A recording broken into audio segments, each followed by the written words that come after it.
اختیار دیا ہے بہت ساری چیزوں میں، اور یہ بھی کہا ہے کہ انسان کے لیے وہی کچھ ہے جس کی اس نے صحیح کی. اور اگر یہ جزا اور سزا کا کانسیپٹ ہی نہ ہو تو پھر جنت اور دوزخ کی جو بات کی گئی ہے اس کی تک نہیں بنتی ہے. سو اس میں جب تقدیر کی بات کرتے ہیں تو آپ کے خیال سے یہ لوح محفوظ کے بیچ میں کہتے ہیں نا جو چیز لکھی گئی ہیں، تھوڑا سا اس کو ذرا کلیئر کر دیجیے گا لوگ میری آسانی کے لیے. دیکھیے اس کو کوئی ہائی لیول فلسافیکل بات کرنے کی کوئی ضرورت نہیں ہے. قرآن کا جو اس کے بہت سارے معجزوں میں سے ایک معجزہ یہ ہے کہ اس نے جو باتیں فلسفے میں پلیٹو، ایرسٹاٹل، اس کے بعد یہاں پر بعد میں آ کر سائنٹزم کے تھرو اور سائنٹیفک تھیوری کے تھرو، نیو ایتھیزم کے تھرو بھی ڈٹرمنزم ہے کہ آپ کی جینیٹکس نے آپ کو پروگرام کیا ہوا ہے. اب تو یہ ماڈرن سائنٹیفک لینگویج میں بھی یہ بات کی جا رہی ہے. ہمارے پرانے زمانے میں کیا کہتے ہیں؟ خدا کی طرف سے جی ہم کیا کر سکتے ہیں، ہماری غلطی تھوڑی ہے. اب سائنٹیفک لینگویج میں کیا کہتے ہیں؟ This is just my genetic code, what do you want me to do? What can we do? What can we do? This is just neurons firing inside my head. اس کا جو قرآن نے جواب دیا ہے وہ بہت عمدہ، بہت خوبصورت انداز میں دیا ہے. اس کا ایک لمبا جواب ہے، اس کا تعلق آدم علیہ السلام کی کہانی سے ہے. اس کا ایک چھوٹا جواب ہے، میں ابھی فی الحال آپ کو چھوٹا جواب دے دیتا ہوں. چھوٹا جواب اس کا یہ ہے کہ قرآن میں دو طرح کی ایکسپیرینسز ہیں انسان کے. ایک ایکسپیرینس وہ ہے جس میں اس کا کوئی اقتدار نہیں ہے. آپ کسی شہر میں وہاں زلزلہ آ گیا، آپ اس کا کچھ نہیں کر سکتے، ٹھیک ہے. آپ کے ساتھ کوئی مرض آ گیا آپ کو، جن کو ہم انکنٹرولبل فیکٹرز، ٹھیک ہے، وہ آپ کے ہیلتھ سے ریلیٹڈ ہو سکتے ہیں. آپ پرفیکٹلی ٹھیک گاڑی چلا رہے تھے، کسی نے آپ کو آ کے مار دی، آپ نے کوئی ٹریفک لا بریک نہیں کیے، رائٹ. تو یہ ہیں آپ کے کنٹرول سے باہر. ان میں تو خدا کے اقتدار کے بغیر کوئی پتا واقعی نہیں ہلتا، ٹھیک ہے. اور اس میں ہم اللہ تعالیٰ نے جو کچھ مجھے دیا ہے، اگر وہ بظاہر برا ہے یا بظاہر اچھا ہے، اس میں کوئی نہ کوئی حکمت ہے، وہ مجھے میرے ایمان کا حصہ ہے، ٹھیک ہے، وہ اپنی طرف ہے.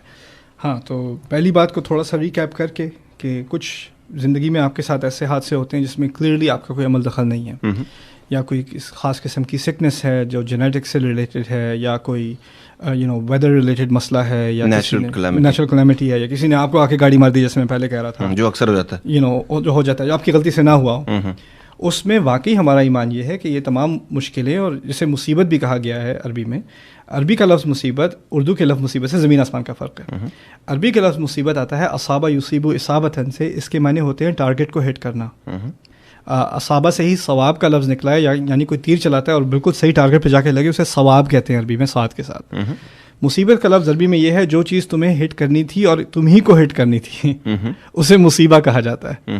یعنی جو تیر جا کر صحیح جگہ پر لگے اسے مصیبہ کہا جاتا ہے. اسی سے لفظ یعنی کلیمٹی اور ڈیفیکلٹی کے لیے جو نکلا ہے، لفظ سے ہی ایک بات پتہ چل رہی ہے، جو تم پر آ کے گرا ہے وہ تم ہی پر آ کر گرنا تھا، کسی اور پر نہیں. بالکل ٹھیک ہے نا. اچھا، اب جو کنٹرولبل فیکٹرز ہیں اس کی طرف آتے ہیں. میں آپ کو ایک سلی سی مثال دیتا ہوں، because to me silly examples are the best examples. آپ کی گاڑی میں کچھ آئل چینج کا مسئلہ ہے، آپ نے جا کر یہ گھی ڈال دیا اپنی گاڑی میں، اب گاڑی چل نہیں رہی، آپ کہیں یار یہ تو قدر کا مسئلہ ہے، اللہ تعالیٰ نے چاہا کہ نہیں چلے گی، میں کیا کر سکتا ہوں. زیادہ تر ہمارے مسائل ایسے کہتے ہیں رب نے ایسے چاہا. اور جو لوگ کہتے ہیں کہ میں ذمہ دار نہیں ہوں، خدا ذمہ دار ہے. اب میں آپ کو ایک ذرا بدتمیز سی مثال بھی دے دوں. اگر کوئی مجھ سے آ کر یہ کہے کہ میں تھوڑی ذمہ دار ہوں، اللہ تعالیٰ نے سب کچھ لوح محفوظ میں لکھا ہوا ہے، آپ مجھے کیوں رسپانسبل رکھ رہے ہو کہ میں نے کوئی گناہ کیا، میں نے جھوٹ بولا، میں نے چوری کی. میں کہتا ہوں ٹھیک ہے، اور میں زور سے ان کے منہ پر ایک تھپڑ مارتا ہوں. کس پہ غصہ کریں گے؟ وہ لوح محفوظ پہ. تو بھائی مجھ پہ کیوں غصہ کر رہے ہو؟ کلیئر ہے یہ بالکل. یعنی انسان ایک فلسفے کی دنیا میں، خیالی دنیا میں نہیں رہتا، ایک پریکٹیکل دنیا میں رہتا ہے، جہاں آپ سے اگر کوئی زیادتی کرتا ہے، آپ کا باس آپ کو ریز نہیں دیتا تو آپ یہ قدر کا معاملہ ہے، آپ باس سے جا کے کمپلین کرتے ہو. آپ کا بزنس پارٹنر آپ کو اپنا شیئر نہیں دیتا تو آپ خدا سے، یعنی تو قدر کا معاملہ ہے. یعنی انسان جب خود کرائم کرنا چاہے تو کہ یہ تو خدا کی مرضی، اور جب اس کے ساتھ کوئی کرائم ہو تو یہ اس نے کیسے کر دیا، یہ تو ڈبل اسٹینڈرڈ ہی ہوا نا.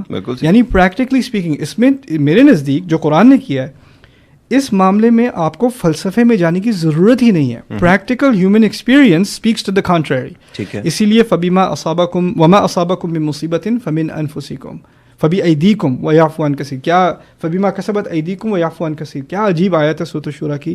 جو مصیبت بھی تم پر پڑی ہے وہ تمہارے اپنے ہاتھوں کی ہوئی ہے. یعنی ایک کیٹیگری مصیبتوں کی وہ ہے فباذن اللہ، جو اللہ کی مرضی سے آتے ہیں، اس میں تمہارا کوئی دخل نہیں. دوسری کیٹیگری وہ ہے جو تم نے تمہارے اپنے ہاتھوں کا کیا دھرا ہے، تم ہی نے کیا تھا. یہ ابھی احد کے بارے میں جو قرآن میں آیات ہیں، مسلمانوں کے 70 جو مارے گئے ہیں، تم ہی ہٹے تھے اپنی پوزیشن سے، اسی لیے تمہارے ساتھ یہ ہوا ہے. Even after categorically being told, right. تو دیٹس them. اور پھر کہا یہ تمہارے اپنے ہاتھ کی کمائی ہے. اور پھر جو مزے کی بات کی اللہ تعالیٰ نے, وَيَعْفُو عَنْ كَثِيرٍ, اور بہت تو وہ معاف کر چکا ہے. تم نے اور بڑی بڑی غلطیاں کی ہیں جس پہ پکڑ نہیں ہوئی. تم آ کر کمپلین یہ کرتے ہو کہ یہ خدا نے کیوں کیا, یہ نہیں دیکھتے خدا نے کتنا چھوڑا ہے. بالکل ٹھیک.